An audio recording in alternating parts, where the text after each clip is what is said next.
Hello everyone, just doing a quick vlog here. Been out busy the last couple of days doing a lot of drone filming and photography.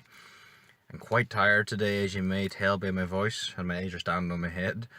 But yesterday I drove to the other side of Lough Foyle to the Donegal to intercept a large bulk carrier leaving Foyle Port. It was a very successful flight. The odds were against us with wind and with hailstones, regular showers blowing through, and it was tough going, and the combination of low light and cold temperatures made it quite a difficult chase, but it ended up working out perfectly at the end. We got it. So one big bulker got. Then I drove home back to Mahara, changed into warmer clothes, and I headed out for a night shoot last night up around the north coast in the moonlight on a very cold night, and I was back for about 3:30. I wasn't in bed sleeping really, maybe to about 4. Then up at 9 this morning. I've got my eye on our ship here today, so I've come back up again for the second day in a row. There's an oil tanker, chemical tanker leaving Foyle Port, and one of the Bro tankers, Bro Nuuk, about 145 metres long. We were tipped off, the pilot was boarding around 1 o'clock, so I've just after 1 here now. I'm on location. I've been scanning down the bottom of the lock, and I think I see the tower and bridge glowing white with the naked eye in the RN, so miles away, but I can see it. So I've took a chance on it. I'll come up, and anyway, it's, you know, the light is not good. There's completely flat grey skies. The clouds are flat grey. Even the sea and loch's flat grey. You know, it's not going to lend itself very well to photography. There's no great light to be had here, but all the same, it's a tanker. It's a vessel I've never got before, and it's a good training session for the drone, for bigger ones which come along. There's not too many days I've been able to get out now doing this sort of thing because of the weather, but we had a couple of days there where there was opportunity to do so, so I've took advantage of it, because it might be wetter over the weekend and a lot windier later on next week. So I'm here anyway. My eyes are very tired. Technically probably should even be flying, but I feel pretty good, and I've got supplies with me here. I've got my caffeine, my tea and snacks, get my sugar levels up. I'll probably end up throwing some of the seawater into my eyes soon just to sharpen myself up. But other than that, there should be no issues. Everything's very calm. There's a bit of a breeze around the corner coming in from the north, but it's not too bad. I've flown in far worse than that before, and at times I actually turned slack, so it's nice. So hopefully it should be a good flight. I've been having a lot of issues recently with the drone losing signal when I'm flying out. I don't know why that's increased, but it has. Even yesterday it happened to me twice, which interrupted the flow of my footage, which means I'll have to edit some of those stoppages out. But for the most part it was okay. But today, you know, everything looks so good, but I'm just so skeptical sometimes of the way the app works. When you're filming video like that, especially when you're flying low over the sea and going out to a vessel, it takes a lot of concentration, and you're in the flow and you're trying to get good. You're trying to get smooth footage. You're battling the elements, and you're trying to get cinematic movements, and it's a challenge between flying the drone and doing videography against the elements around a moving vessel, while at the same time keeping a visual, having situational awareness, make sure you're not going to put anybody in danger, you're not going to crash into anything, even though the odds of that are very small out here. But it's the kind of thing you need to be switched on about, so it takes a lot of mental energy and concentration. So I went to another drone pilot to arrive too. He was with me yesterday as well. It was pretty cool flying out together in tandem. My mate normally flies high, I fly low, so we seldom have any issues, and we always give a verbal readout of our altitudes and our position relative to the ship, just out of courtesy. We could even fly out together without even speaking, and we still wouldn't have an incident, because we know each other that well, the way we fly and operate. But we got a good system going, so if he can make it today, he'll be down soon, and we'll have an hour tandem flight out to this tanker. And then hopefully something bigger will come along in the near future before Christmas, and we'll get some calmer days again, and maybe some sunshine. That would be nice. So my buddy's with me here, my Phantom 3, Phantom 3 Advanced. Got 3 batteries here. I had the seatbelt on. I had the heater running when I was driving to keep them warm, because it is quite chilly out there, and there's a bad wind chill that can affect the warm-up time of the drone, and it can affect the life of the battery. Worst case scenario with these batteries, if it gets really cold on you and the voltage level drops and the battery temperature drops, it can do an emergency landing on you. It's happened to me one time before. Even if you're flying a kilometre away, say, for the sake of argument, and this happens, it will descend by itself and land into the sea or anywhere you're flying, and you'll lose it. It's quite scary actually. So you can move it as it's descending, but in most situations you won't have enough time to bring it back before it touches down. So to avoid that, you've got to keep your batteries warm, you've got to keep your aircraft warm. I'll heat the car up before the ship comes within range, make sure everything's nice and warm. I'll even take my newest battery out and I'll put it in my pocket for the body heat to keep it warmer still. Hopefully that'll work. And also what I did is, it's a good thing to do this time of year in the winter, do a cold IMU calibration on your drone. Often you'll find at this time of year you'll get long warm-up times because the air outside is colder. When you last did an IMU calibration, probably when you got it, maybe during the spring or summer, it was warmer, so it could take a long time to warm up. Sometimes it take so long you can't even fly. That's no good when you're reacting quick to the situation. You have to film. So bring it out in the frost, let it sit out for an hour or so. It's absolutely as cold as you can get it on a dry night, not when there's a lot of moisture or any rain or anything like that, but nice and dry. Let it cool down, keep the battery out of it, and then when it's nice and cold, go out, get your tablet on the RC, get all connected up, switch on, slam your battery in, turn it on as quick as possible, go into your menu, do an IMU calibration as quickly as possible when it's cold. And once you've done the IMU calibration, do a gimbal calibration while you're there, and you're good to go. So the next time you go out on a colder day, it should eliminate the warm-up times. It'll reduce it at least, but if you do it properly on a really cold night, you should have no warm-up times at all, unless it's an exceptionally cold day. So that's what I've been doing anyway, and yesterday it worked a charm for me in the cold wind chill. I've flown over the snow recently too. A week ago, 3 different days actually, in very cold conditions, very cold breeze, and over snow, that's darn cold. And because of the cold IMU calibration, I never had any issues with warm-up times. However, I did have an issue with the battery, obviously, and that's something to be watched on location. You can't really do anything about that other than doing all the preparation you can before you fly and trying to keep it warm on location and hope for the best, and keep an eye on your app, keep an eye on your readout. But anyway, I'm starboard here. I'm going to get a cup of tea soon,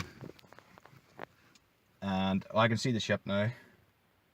I can see the naked eye way on down there. I'll head down to my location here in Donegal, which I'm fairly close to the shipping lane. The drone will be within visual line of sight, there's no question about that, and hopefully all will go well. And I don't know if I'm going to include this in the front of the video or the end of the video, but I hope you enjoyed it anyway, even though the light isn't very good.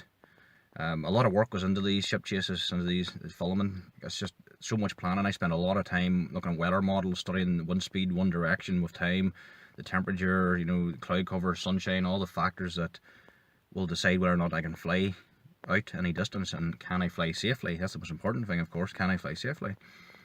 So it all depends on wind and precipitation. But today I've got lucky. I've just seen a seal rising up there watching me, which is really cool looking. He's very close to the shore. But anyway, I'm going to get on with this cup of tea and see how the flight goes. Okay, thanks for watching.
Well, just back from the drone flight. My goodness, talk about an emotional roller coaster ride. I didn't think I was going to get flying at all. I sat here well in advance of the ship coming up, completely dry the entire time. And then just as I came into view, I hiked down to my location and then the rain came on. This massive area of drizzle extending the whole length of Lough Foyle just come over Donegal and slowly crept over the sea. Just as the ship was coming, I was cursing myself. I didn't think I was going to go flying at all. So I did a quick test flight anyway to see what the temperature was like, which it wasn't too bad. And then I packed up again and I thought it was game over. I was cursing myself up and down. Couldn't believe it. But then I studied the drizzle and I realised it was kind of like Virgo, where it's like precipitation that doesn't reach the ground. So even though there was drizzle, I could feel raindrops on my head and there was drizzle falling over parts of the loch and over the top of Donegal. It seemed to be the higher parts. Where I was standing low down, it just didn't seem to touch the water. So I decided to have a gamble, took a big risk actually, and flew out low to the water under that area of evaporation where the drizzle was evaporating into Virgo and vanishing. If I was wrong about it, I would have flown out into rain and got the lens covered, and maybe the motor's wet. It could have caused damage to the ESC board and all that stuff, you know. But it seemed to be totally fine. It worked out at that level low down. It was completely dry. So I flew out, and anyway, the light was bad, but some sunshine was breaking out from the other end of the loch, filtering through the precip, which added quite a nice ambience. The tanker was coming nice and slow, so I just hovered over the water and let it pass with the Lough Foyle pilot vessel beside it. I got very low in the water. I was flying about 3 meters on the way out, and as I neared the tanker, I lowered down to approximately 1 meter, and I could see it with the naked eye as well, you know, with the view on the screen, so I was able to tell how really high I was compared to what the VPS was reading. It was very low. Pan the camera up and watched it past, which was quite cool looking, quite dramatic, nice scene. And I worked my way around the back of it into the port side. Signal twitched a few times and I lost signal once, but it's only because it was on the far side of the ship and low down. So I got back into the app again, which happened very quick, and raised in altitude till the signal improved, and then worked my way around again and let her pass me on his way out to his new destination, and then came back to shore. Some nice light. Came back with about 40% battery. Flight in total, because of the slow motion of the ship and the movements, probably over 11 minutes of aerial footage there. So it was quite a good flight. It worked out very well. Didn't think I was flying at all, but I got it. I got there in the end, and it turned out more dramatic and a lot more exciting than I had anticipated. And then when I packed up, the seal, or a big seal, rose his head no more than about 10 meters from me, just bobbing up and down the water looking at me, just as the drone was packed away. And then I walked on down the shore and 2 porpoises appeared, swimming with their dorsal fins breaking the water back and forth. Couldn't believe it. At one stage, one of them was so close to me, I felt like I could have reached over and touched it. I could see the fin on just arching out. It was beautiful. So I got the drone up, flew out. The porpoises disappeared, then I spotted the seal and went after him. I only got him, I don't know, got him for a few seconds.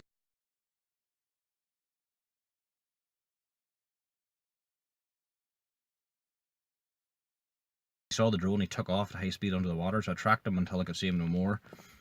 But anyway, it was a very nice, interesting afternoon. Got the ship, a good low-level flight in challenging conditions, and some lovely nature. So warming up this cup of tea, and I'm gonna hit the road back home. Well, let me know what you think of the footage anyway. Is it good or is it bad? Or I don't really plan out my angles of approach that much. Or well, I see the seal back now. I see him now as I'm talking to you now. So I'm gonna let him go and just enjoy seeing him with the naked eye. I'll get him another time. But anyway, hope you enjoyed it. Thanks very much for watching. Hopefully it won't be too long to the next one. Any chance I get, I'll be doing drone filming along with my other photography between now and Christmas. So keep watching. Thank you.